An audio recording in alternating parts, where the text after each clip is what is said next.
Hey guys, Al Spence here for Gulf Coast Custom Models. Gotta adjust the camera a little bit, get my candle out of the way. I was bending some styrene, so perfect candle for doing that, guys. This is what I use when I bend to make roll bars and such. But tonight we're gonna show you how I do my distributor caps. It saves me $7-9 a car build. It beats me from buying photo etched ones with the little holes in them, which they look nice, don't get me wrong, but I don't have that kind of money. So to achieve what I do here,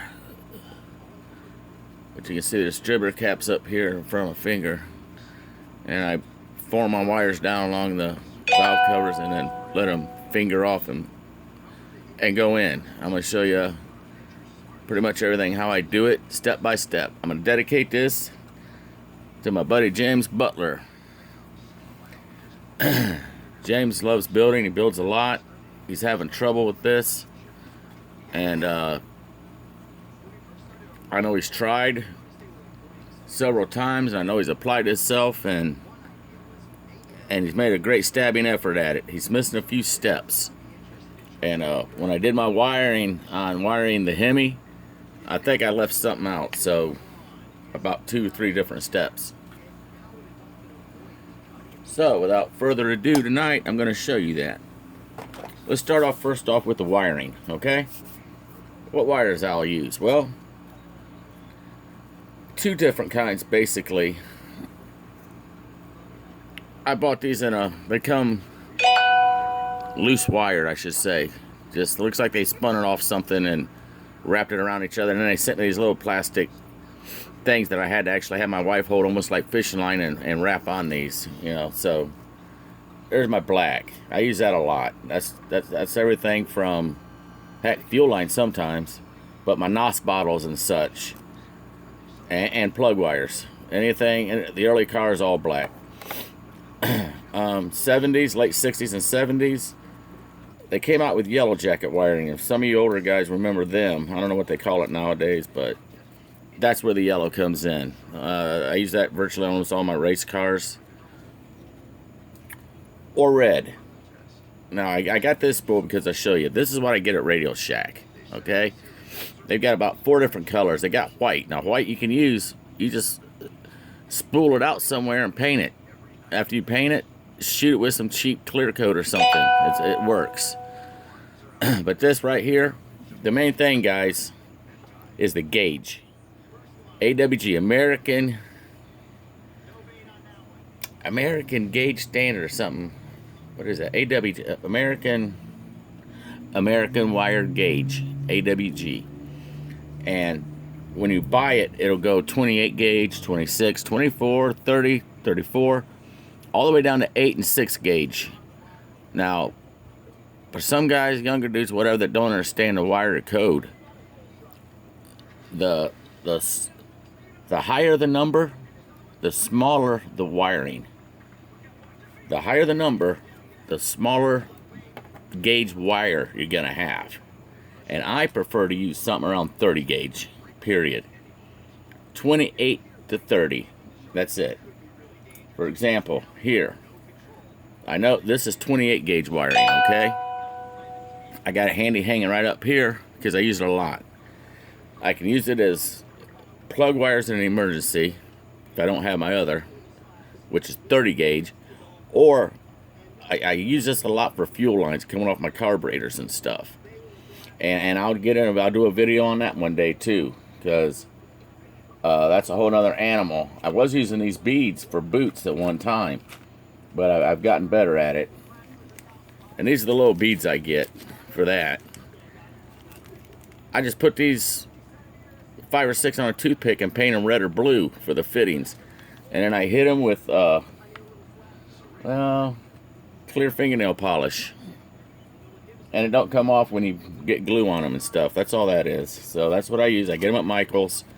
They're in the bead section.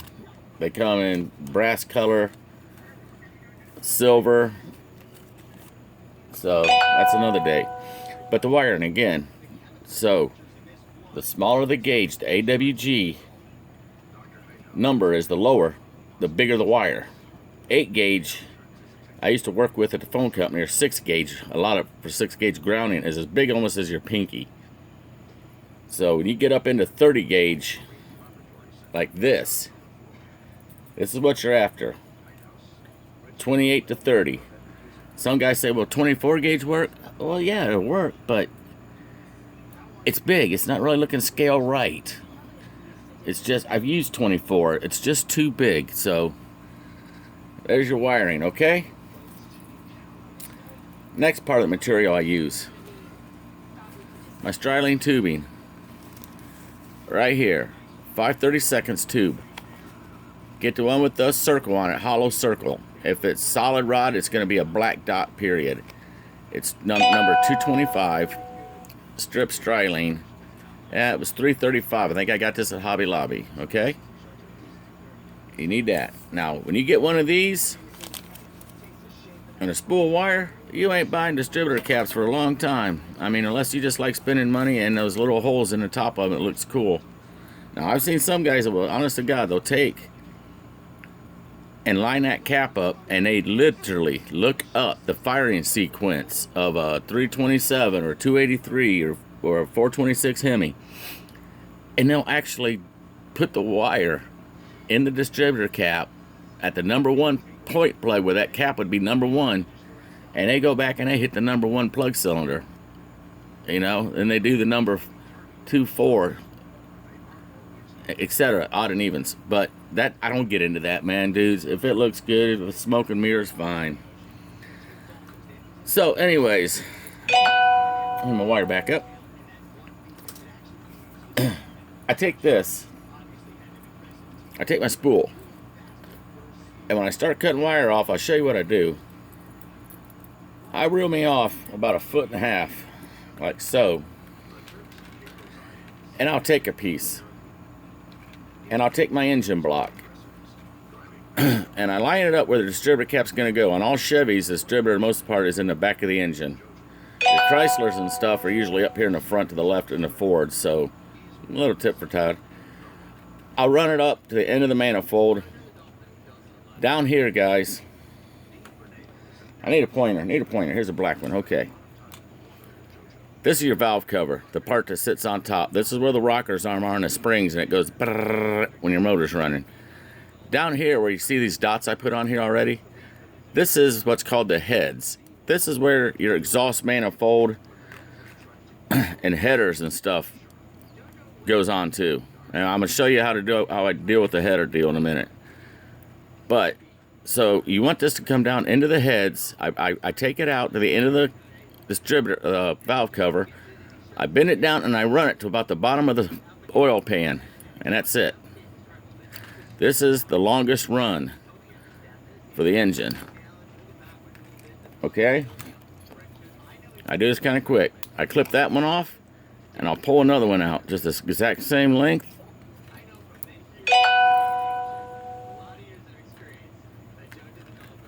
I'm not bending over and leaning usually. And I'll clip it off. And I take the second one, and I'll do the same, pretty much the same length, but I'll knock about 1/4 off or 1/8 off is all. Bam. And I'll do the same. Again, you get it, right? Okay. Now don't forget, I got some pre-cut over here to save time. You need 9 for an 8-cylinder. You got 4 plugs on each side, and you need an extra one last one for your distributor cap. Or the coil, from the distributor to the coil. So I line them all up, and you'll notice here I got one cut longer than everybody else. Right there. That's the one I get for the coil. Okay? So when I got these wires all together like this, I tap them out, get them all nice and square. I'll take a lob of glue. Nothing fancy, I'm old school. Yep, I like the smell of this stuff. It takes me back to when I was 10 or 12. I just slab a little glue on the bottom, guys. It's not going to see it. It's going to be buried. I slap the cap back on there. And then I kind of roll it in my fingers. Get a little glue on them. Don't hurt me. Well, not yet anyways. We might do tests on that later.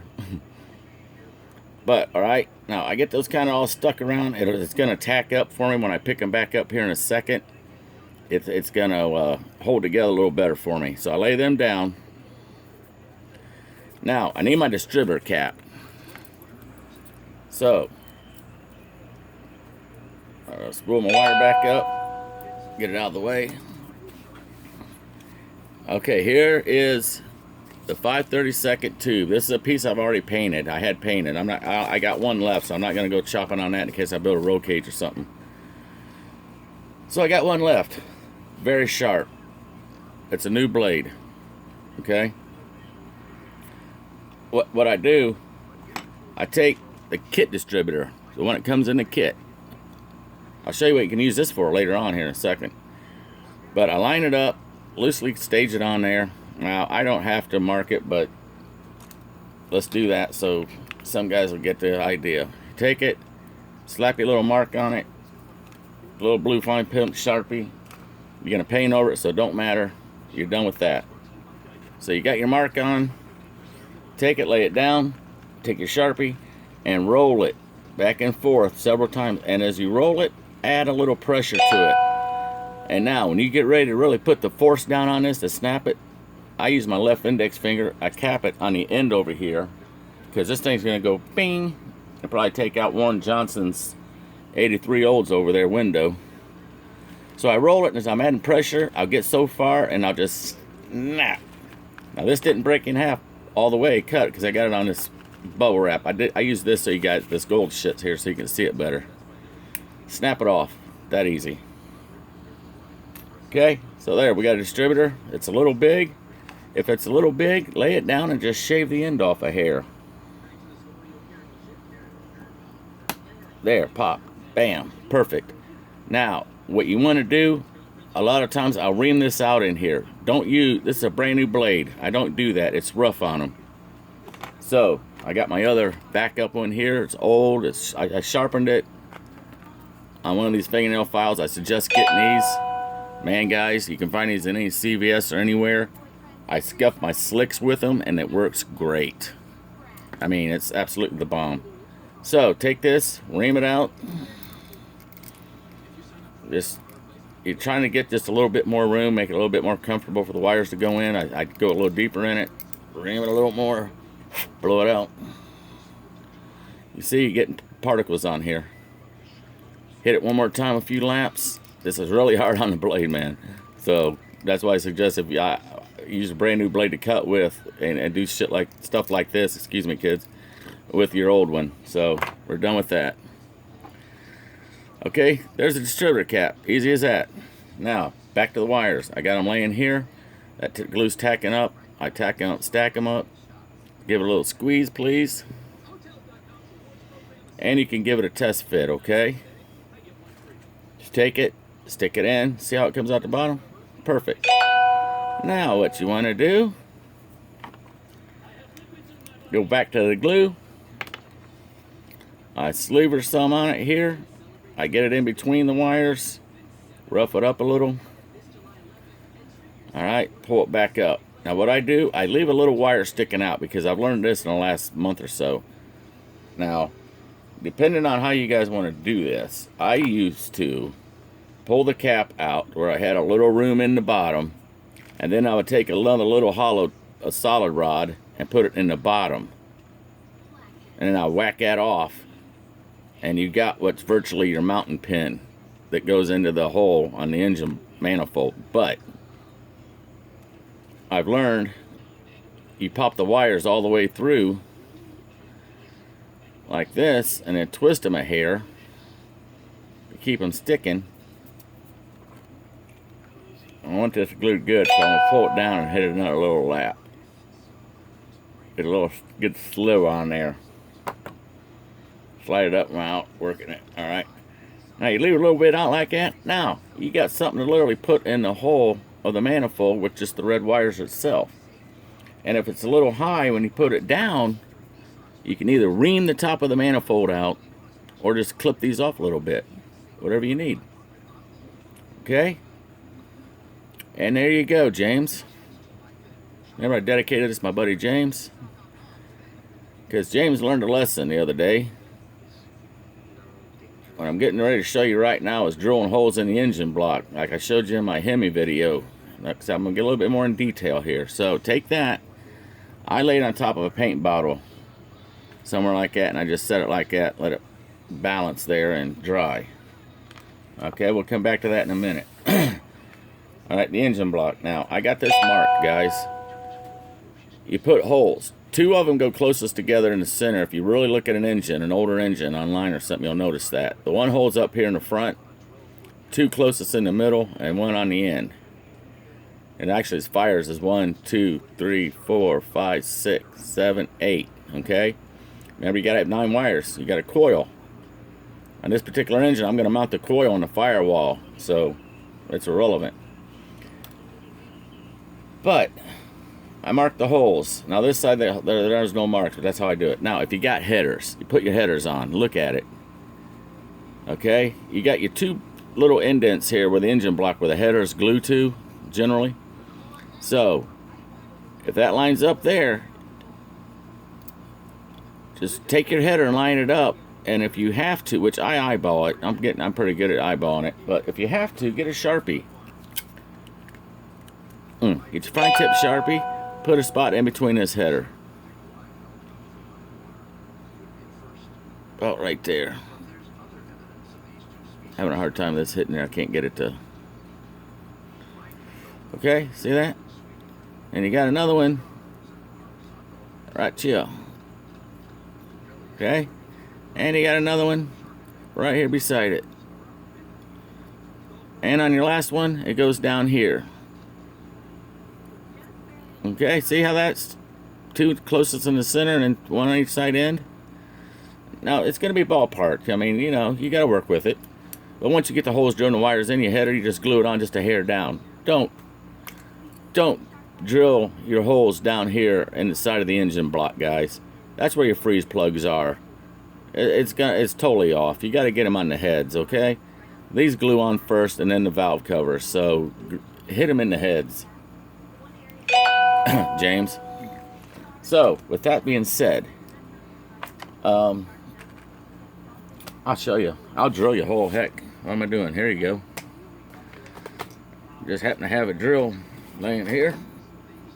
This is kind of the hard side, but some people keeps asking me what size drill bit you use. I don't know. Small. Real little. Okay?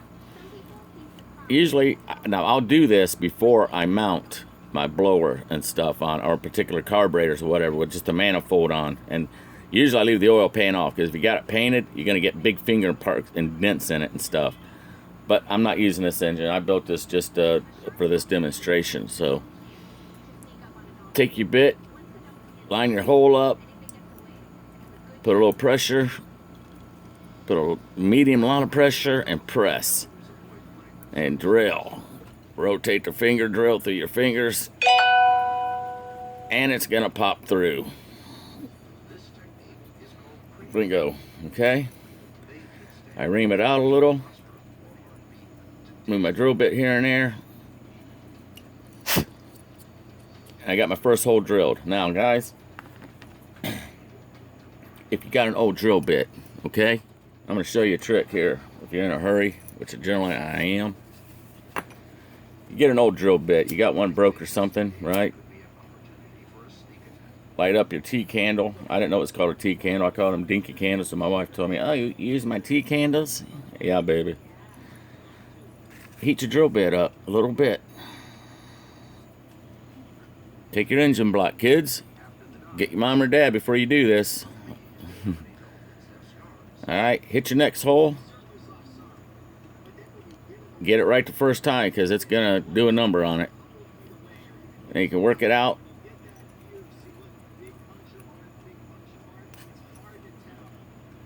Sometimes you hit it again. You can do this with a big needle, especially like a safety pin type. I had one laying here. I use it for the same thing.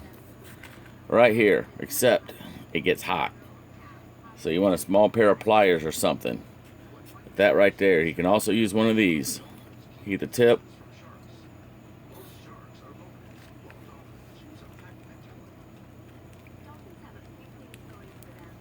Ream it around a little. Pull it out. Now, if you get it stuck and it won't come out, kids, young dudes, hold it over your needle close to there. Burn your finger a little bit and it'll pop right out, okay? That's the heated needle and heated drill bit method.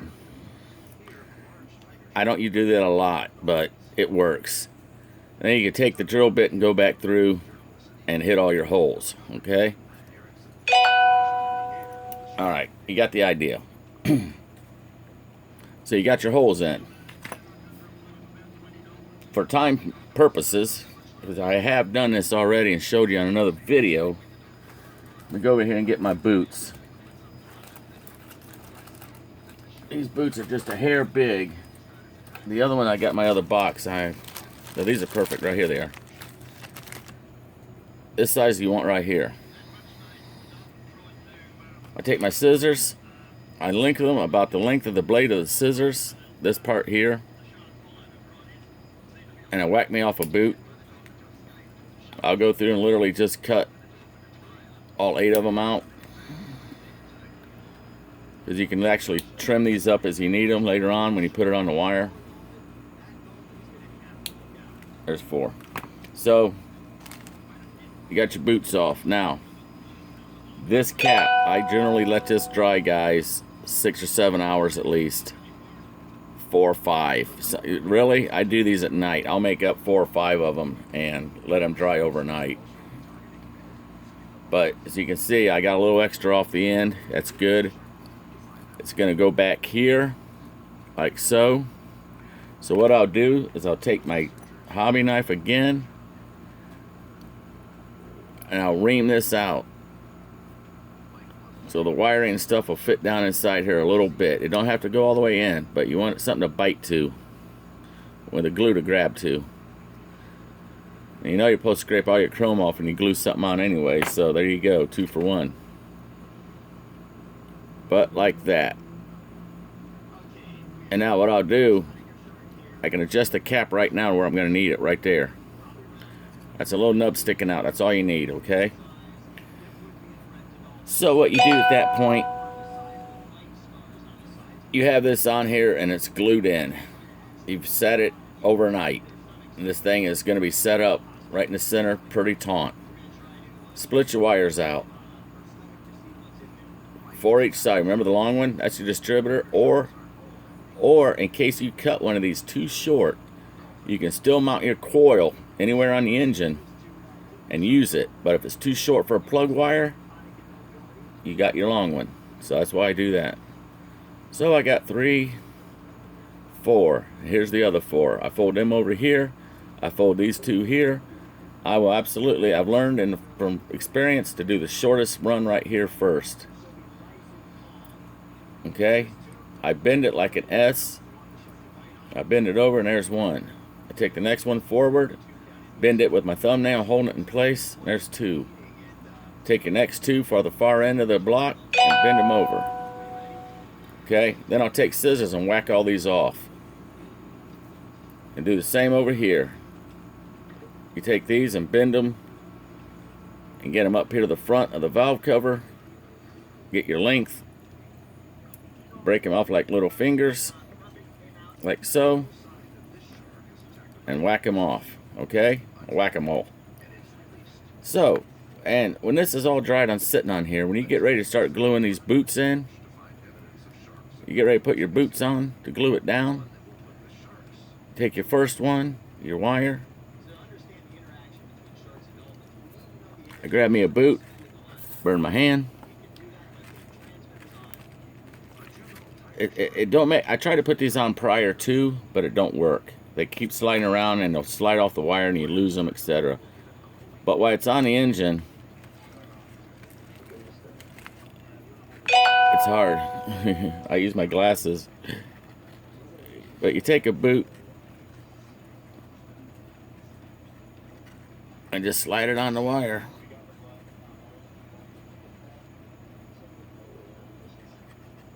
Harder said than done. But it's going to be, you're going to already have it on the engine. You're going to have all your extra trimmed off. So, and you bring this down like this, put a dab of glue right here on it, pull the boot onto the glue, leave about this much sticking out. You bend that over and stick it in the engine block hole down here with a little dab of glue on the end of it, and it sticks, you know, you got it stuck right in, and there's your plug wire with your boot on it. Okay? So again, once you bend these around there and get them where they're pretty much going to go, it's a lot easier if you just take your scissors, whack all that extra junk off, and there it is. Now, what I'll do is a part 2, okay? I'm going to show you. We're going to walk through that. I'm going to glue this on to the back of the engine. Let it sit overnight. Seat up. And tomorrow I'll come back and I'll do another video on actually putting the boots on and gluing them in the cylinder heads, okay? So that's the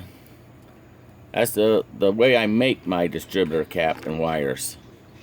Remember, you got to leave a little bit stick out. You got a little glue on it. It's going to set up overnight. Now you can use super glue or any type of glue.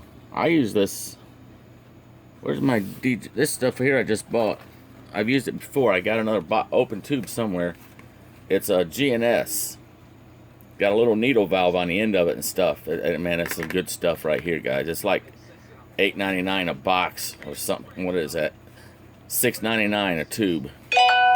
But man, it's great. You got to keep the nozzle clean on it and stuff as you use it. Right here. GNS Hydro Cement. Hypo Cement. I'll even hit that bottom of that distributor cap on here with this before I glue it into the engine block.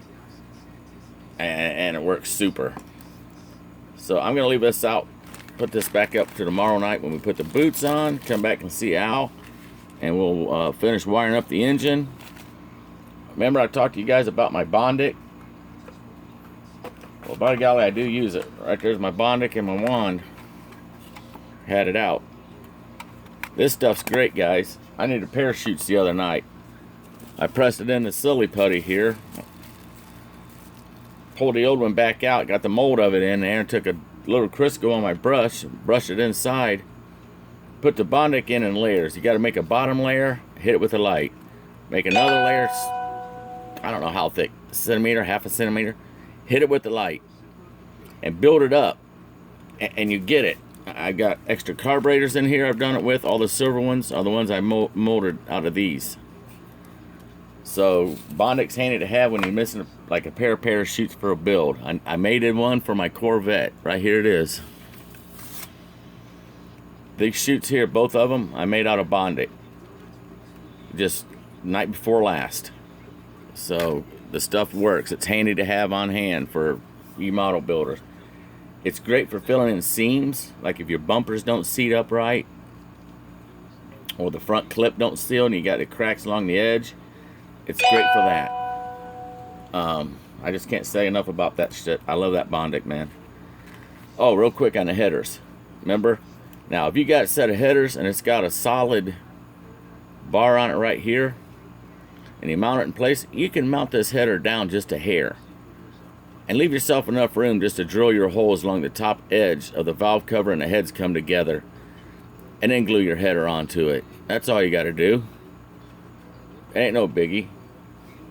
Or if you have to, cut the flange off in between and just glue the pipes right on the manifolds. Sometimes I'll even drill the holes out for the headers to go into on the manifold and glue them in that way. And then with that much room, I do my holes. So you can work around it. You're not stuck. But that's that. I wanted to hit on something else. I can't remember what it is. But anyways, when you get your distributor cap glued in and done, you know, it's going to look like that. You have it glued down in. You can paint it any color you want. and then just form your wire. That's what I was talking about, forming the wires back and bending them down like little fingers and putting your boots on, a little dab of glue, slide the boot onto the glue, leave a little drip on the end of your wire and stick it in your cylinder heads. I'll do that tomorrow with this cap when it's dried and set up, and talk a little bit more about the bonding, like how I made the 3 gauges here for the dash, the oil, pressure, and temp gauges. Oh, tachometer. Bonding. Made it out. Tachometer, right there it is. Pigtailed it in. I put the wire in. Hit it with the light. The wire's cooked, sealed in the back of the tack light. And I glue a little shift light onto the side of it, and I made a tack. So you can do that too. Anyways, that is the 101 on making a distributor cap with styrene tubing and wiring, okay? And I'll do it tomorrow. I'm gonna glue this up on here now. Open up my GNS glue here, and I'll get back with you guys and let you know how it went, okay?